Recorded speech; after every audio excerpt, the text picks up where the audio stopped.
আবার এরকম একটি কোলাবোরেশন ভারতে হতে পারে। নীলাদ্রি ভট্টাচার্য, এই সমস্ত খবরগুলো দেখে আপনার নিশ্চয়ই খুব ডিপ্রেসিং লাগে।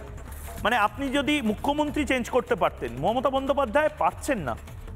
মুখ্যমন্ত্রী চেঞ্জ করতে পারলে, নরেন্দ্র মোদীর মতন কাউকে মুখ্যমন্ত্রী আনতে পারলে বাংলাতেও হয়তো এই খবরগুলো ময়ূক পড়তে পারতো যে বাংলায় এই মুহূর্তে বুলেট ট্রেনের ফ্যাক্টরি হচ্ছে। কেন হবে না বলুন তো? ভারতে হলে পশ্চিমবঙ্গ কি ভারতের বাইরে? নীলাদ্রি ভট্টাচার্য, 1 মিনিট সময়। ময়ূক, প্রথমেই বলবো, একটা মিনিট আমাকে খালি বলতে দাও। খুব ভালো লাগলো যে বুলেট ট্রেন আসছে, আহমেদাবাদ টু মুম্বাই চলবে, মুম্বাই টু আহমেদাবাদ চলবে, কিন্তু এটাও ভুলে যেও না যে আমাদের বাংলাতেই Garden Reach ship builder warship বানায় ভারতের জন্য। আমাদের বাংলাতেই Titagarh wagon, EMU DMU coaches, metro রেলের কোচ, এটা আমাদের বাংলাতেই হয়। বাংলাকে যেভাবে ন্যারেটিভ তৈরি করা হচ্ছে যে বাংলাতে কিছু নেই, হ্যাঁ ডেফিনেটলি বাংলা পিছিয়ে পড়েছে, অনেক অনেক রিজনস আছে, ইনফ্রাস্ট্রাকচার গ্যাপ আছে, কিন্তু এটাও ভুলে যেও না যে বাংলা স্টেট জিএসডিপিতে ওর growth rate is 10.5, national average 7.5, national average থেকে বেশি। ম্যানুফ্যাকচারিং সেক্টরে বাংলার growth rate is 7.8, national average 5।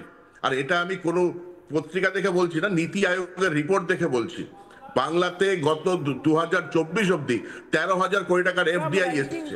বাংলার আপনি র্যাঙ্ক আগে এটা বলে দিন, প্লিজ ইন্টারাপ্ট করবেন না। সারা ভারতে 22তম আপনাকে বলে দিলাম। আমি আপনাকে ইন্টারাপ্ট করিনি, এগুলো কথা আপনাদেরও শুনতে ভালো লাগবে না। ভুল তথ্য দিচ্ছেন বলে বললাম। বাংলার কোনো ভুল তথ্য দিচ্ছি না, কোনো ভুল তথ্য, আমি নীতি আয়োগের রিপোর্ট থেকে বলছি। ক্যাপিটা ইনকামে বাংলা 22তম ভারতে, যেখানে 1 নম্বরে ছিল বাংলা।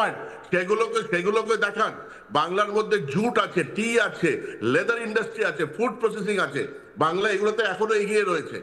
ইনফ্রাস্ট্রাকচার গ্যাপ আছে, আমি মানছি। হ্যাঁ, বাংলার হিস্টোরিক্যালি সিপিএম এর 34 বছরের রুলের জন্য সব ইন্ডাস্ট্রি চলে গেছে, কিন্তু এই সরকার চেষ্টা করছে যাতে কোনোভাবে আর চেষ্টা করতে হবে না, ফিরিয়ে নিয়ে আসে। আর নীলাদ্রিদা আর চেষ্টা করতে হবে না। 14 বছরে চেষ্টা করেছেন অনেক। মাফ করো, অনেক চেষ্টা করেছেন স্যার। এই ন্যারেটিভ দেখিও না, গার্ডেন রিচ ওয়ার্কশিপও বানাচ্ছে। প্রচুর চেষ্টা করেছেন পার্থ চ্যাটার্জি, অনুব্রত মণ্ডল, জীবন কৃষ্ণ সাহারা দারুণ চেষ্টা করেছেন। এবার হয়তো কেন কি ইউপিতে করাপশন নেই? জীবন কৃষ্ণ সাহার মোবাইল ফোনের যে সেমিকন্ডাক্টরটা, ওইটা নিয়ে আপনারা রিসার্চ করুন। কোন সেমিকন্ডাক্টর চিপ লাগানো জীবন সাহার মোবাইলে যে প্রতিবার তিরিং করে সিবিআই আসলে ইডি আসলে পালিয়ে যায়, ওটা নিয়ে রিসার্চ করুন। আমি অনুষ্ঠান শেষ করব, কিন্তু তার আগে আরেকটা ব্রেকিং নিউজ এই মুহূর্তে আমরা পাচ্ছি, এবং এটাও হতাশাজনক বাংলা এবং বাঙালির জন্য। তার কারণ, যে খবর আমরা পাচ্ছি, অনেকগুলো ইনভেস্টমেন্ট নিয়ে প্রধানমন্ত্রী নরেন্দ্র মোদী জাপান থেকে ভারতে ফিরবেন। বিপুল বিনিয়োগের সম্ভাবনা, 5 লক্ষ কোটি টাকার বিনিয়োগের সম্ভাবনা, প্রায় $26 বিলিয়ন ইনভেস্টমেন্টের সম্ভাবনা ভারত এবং জাপানের মধ্যে।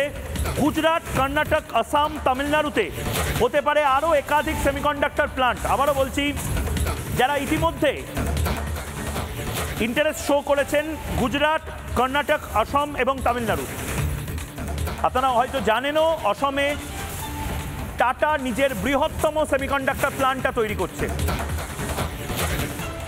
5 লক্ষ কোটি টাকার মধ্যে থেকে কত টাকার বিনিয়োগ বাংলায় আসবে আমাদের, সেইটা নিয়ে এই মুহূর্তে ভাবনা চিন্তা। দুটো ভারত সত্যিই হয়ে যাচ্ছে। একটা ভারতের রাজ্যগুলো এগিয়ে যাচ্ছে, আর বাংলাকে মমতা বন্দ্যোপাধ্যায় এগোতে দিচ্ছেন না। ভারতের এবং বাংলার প্রগতিতে সবচেয়ে বড় স্পিড ব্রেকারের নাম তৃণমূল কংগ্রেস, সবচেয়ে বড় অন্তরায়ের নাম কি মমতা বন্দ্যোপাধ্যায়? তার জবাব চায় বাংলা। ছোট্ট বিরতির পর ফিরে আসছি সঙ্গে।